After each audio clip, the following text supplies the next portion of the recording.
Welcome to my channel. Today we will be talking about whether Fidelity Investment requires a minimum deposit. The short answer is, for many of their most popular accounts, no. Fidelity Investments has a $0 minimum to open and no account fees for most of its retail brokerage accounts, including individual brokerage accounts, Roth IRAs, and traditional IRAs. However, there are some exceptions.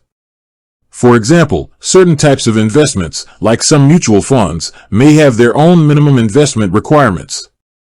Also, if you open a specific type of account, such as a Fidelity Go managed account, there might be a minimum to start investing, though not necessarily a minimum to open the account itself.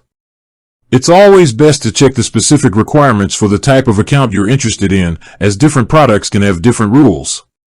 For most people just getting started with a standard investment account, you can begin with any amount you'd like. With that being said, thank you for watching. For more finance videos, kindly check my page. Please like, share, comment, and subscribe to my channel. Thank you.